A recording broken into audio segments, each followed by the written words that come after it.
এটা আইসিডিএস বা PSC ক্লার্কশিপের suggestion বলতে পারো। কারণ হচ্ছে যে আমি একটা ভিডিওতে বলেছিলাম যে কিভাবে এই ট্রান্সলেশনগুলো পিএসসি ক্লার্কশিপে আসে। সে আইসিডিএসেও সেই রকম ধরনের ট্রান্সলেশন আসার প্রচণ্ড সম্ভাবনা আছে। কীরকম জায়গা থেকে ট্রান্সলেশনগুলো তুলে তুলে দিচ্ছে। School final examination paper board of secondary education West Bengal, এই জায়গায় 1952 সাল থেকে এই বোর্ডটা শুরু হয় এবং তখন থেকে এই পেপারগুলো আর কি করা হয়। তার মধ্যে দুটো করে ট্রান্সলেশন থাকে। এইবার দেখা যাচ্ছে এটা মোটামুটি 1981-82 অবধি চলেছিল এই জায়গাটা। এইবার সেইখান থেকে যেহেতু এটা মাধ্যমিক লেভেলের পরীক্ষা, সেই জন্য এইখান থেকেই ম্যাক্সিমাম কোশ্চেনগুলো উঠে উঠে আসে। সেই জন্য তোমাদের সুবিধার্থে আমি একটা ভিডিও হয়তো দেখানো যাবে না, 2-3টে ভিডিও করে সেই পেপারগুলোকে আমি তোমাদের সামনে তুলে ধরবো এবং সেখান থেকে আমি একটা আধটা সলভ করে দেবো এবং সেই পেপারগুলো তোমরা বাড়িতে ভালো করে সলভ করে পরীক্ষার হলে গেলে পিকিতে সরকার যেমন সলভ করছো খুব ভালো কথা, সেটা করে যাও, কারণ ভ্যারাইটি এর ট্রান্সলেশন আছে সেগুলো।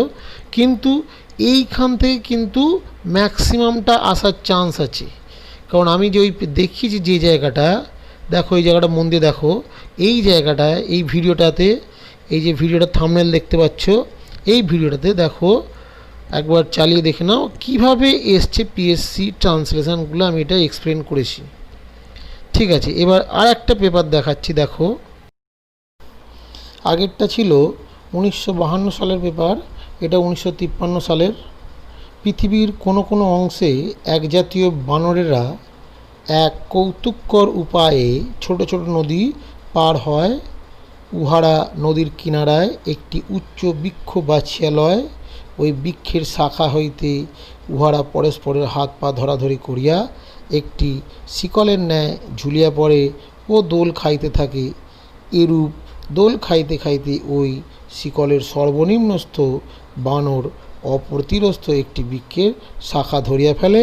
তখন নদীর উপর দিয়া একটি জীবন্ত সেতু নিক্ষিপ্ত হয়। এই রকমভাবে আর কি আছে। তারপর বিয়েরটা দেওয়া আছে, নদীর নাম জিজ্ঞাসা করাতে কুলিরা কহিলে বরাকর নদী, ইত্যাদি ইত্যাদি, ঠিক আছে। এইবার দেখো 1954 সালের পেপার, একটু ছোট্ট হিন্টসও দেওয়া আছে।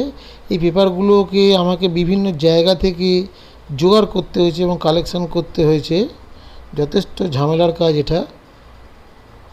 কালকের চিঠিতে লিখেছিল আজ সন্ধ্যা 7টার সময় কবি কালিদাসের সঙ্গে একটা এনগেজমেন্ট করা যাবে। এই জিনিসগুলো লক্ষ্য করো, তারপর দেখো, ঠিক আছে। আমি এইখান থেকে প্রথম যে ট্রান্সলেশনটা দিয়েছিলাম সেটা সলভ করে দিচ্ছি। প্যারাগ্রাফের প্রথম বাক্য, তখন সূর্য অস্ত প্রায়। এর ইংরাজি, the sun was then about to set. এবার অনেকে জিজ্ঞেস করে, স্যার এইটা এরকমভাবে লিখলে হবে, ওইটা ওইরকমভাবে লিখলে হবে? এইরকম এই লেখাটার পরে আর অন্য কিছু লিখলে ঠিক হবে না, কোনোটাতেই ঠিক হবে না, ভালো হবে না। অতএব এই কথাগুলো জিজ্ঞেস করার কোনো দরকার নেই। হ্যাঁ, আমার ট্রান্সলেশন করা বা অন্য কিছু ক্ষেত্রে একটু দু একটা মিস্টেক হয়ে থাকে, বিশেষ করে প্রিন্টিং মিস্টেক হয়ে থাকে, সেটা আমি স্বীকার করছি। কিন্তু এই রকম মানে গ্রামাটিক্যাল মিস্টেক আমার ওখানটায় খুব একটা হয়নি। গ্রামাটিক্যাল মিস্টেক বলতে কোথাও ইডি বসানোর দরকার, পাস্ট টেন্সে সেটা ইডি হয়নি, অথচ আমি বলে গেছি যেমন বলার, ঠিক আছে, ব্যাস। তারপর নেক্সট বাক্য, পরের বাক্য, জাহাজের ছাদের ওপর মাস্তুলের কাছে দাঁড়িয়ে ভারতবর্ষের তীরের দিকে চেয়ে রইলুম। এর ইংরেজিটা দেখো, standing on the upper day of the ship near the must. জাহাজের ছাদের ওপর মাস্তুলের কাছে দাঁড়িয়ে ভারতবর্ষের তীরের দিকে চেয়ে রইলুম। I gazed at the source of India. দেখো, আই গেজ অ্যাটের মাঝখানে উইস্টফুল্লি কথাটি ব্যবহার করেছি। কেন ব্যবহার করেছি? এই উইস্টফুল্লি মানে হচ্ছে সতৃষ্ণভাবে। এখন এই উইস্টফুল্লি কথাটা কেন আনলাম? এই দেখো, যে দেখা যাচ্ছে প্যারাগ্রাফটা পড়ে শেষের দিকটায় দেখো, পিতামহের পুরাতন জননী ডাকছেন, বলছে আসন্ন রাত্রিকালে আকুল সমুদ্রে অনিশ্চিহ্নের উদ্দেশ্যে যাস নে। এই যে জায়গাটা বলছে, তার মানে কি, যে লেখক বা যে ছেড়ে যাচ্ছে ভারতবর্ষকে, সেই জন্য কি সতৃষ্ণভাবে চেয়ে আছে, তৃষ্ণার সঙ্গে ভারতবর্ষের দিকে চেয়ে আছে। এই জন্য উইস্টফুল্লি কথাটা আমি বাইরে থেকে সংযোগ করেছি এবং এটা যথার্থ। পরের বাক্য, সমুদ্রের জল সবুজ, তীরের রেখা নীলাভ, আকাশ মেঘাচ্ছন্ন। এর ইংরেজি, the water of the sea was green, the coastal line was bluish, and the sky was overcast with clouds. The water of the sea was green, সমুদ্রের জল সবুজ, তীরের রেখা নীলাভ, দ্য কোস্টাল লাইন, তীরের রেখা এটার ইংরেজি হচ্ছে কোস্টাল লাইন, ওয়াজ ব্লুইশ, নীলাভ, ব্লুইশ, শুধু ব্লু লিখলে হবে না, নীলাভ যেহেতু bluish, and the sky was overcast, আকাশ মেঘাচ্ছন্ন, ওভারকাস্ট মানে ছেয়ে আছে, ওভারকাস্ট মানে হলো ছেয়ে আছে, আকাশ মেঘে ছেয়ে আছে উইথ ক্লাউড। ঠিক আছে, নেক্সট বাক্যে যাচ্ছি। পরের বাক্যটা, জাহাজ সমুদ্রের মধ্যে ক্রমশই অগ্রসর হচ্ছে। এর ইংরেজি, the ship was steadily or gradually sailing into the high seas. সেন্টেন্সটা খেয়াল করো ভালো করে। দ্য শিপ ওয়াজ স্টেডিলি, এটা লিখতে পারো, অর গ্র্যাজুয়ালি, যে কোনো একটা লিখতে পারো। ক্রমশ সমুদ্রের মধ্যে অগ্রসর হচ্ছে। সমুদ্রের মধ্যে বলতে মানে বন্দর থেকে যখন সেটা মাঝ সমুদ্রে গিয়ে পড়ছে, ওই জন্য এইখানে একটা এক্সপ্রেশন দেওয়ার জন্য হাই সিজ কথাটা ব্যবহার করা হয়েছে। সেলিং মানে ভেসে যাচ্ছে, জাহাজে করে যাওয়াটাকে সেল বলা হয়, সেলিং ইনটু দ্য হাই সিজ। ব্যাপারটা বোঝাতে পারলাম কি? এই রকমভাবে ট্রান্সলেশনগুলো করতে হবে। তুমি শুধু সি লিখে দাও বা মিডল অফ দ্য সি লিখে দাও, তাহলেও কিন্তু জিনিসটা ঠিক হবে না। জিনিসটাকে ট্রান্সলেশনটা এই রকমভাবেই করতে হয়। পরের বাক্য, বামে বোম্বাই বন্দরের এক দীর্ঘ রেখা এখনও দেখা যাচ্ছে। এর ইংরেজি, on the left the long line of the port of Bombay was still visible. On the left, বামে, the long line of the port, দীর্ঘ রেখা, একটা দীর্ঘ রেখা, মানে একটা বলেছে কিন্তু দেখো আমি দা দিয়েছি এখানে, নির্দিষ্ট, বোম্বাই বন্দরটা নির্দিষ্ট, তো তাই এটাকে দা দেওয়া হয়েছে। The long line of the port, long line, দাটাও কিন্তু লং লাইনের আগে ব্যবহার করেছি, আবার দা পোর্ট, এটাকেও তো দা পোর্ট অফ বোম্বে এটাতেও লিখতে হবে, তাও লিখেছি। একের জায়গায় এক কিন্তু লিখিনি, কেন হচ্ছে বোম্বাই বন্দরটা নিহিত।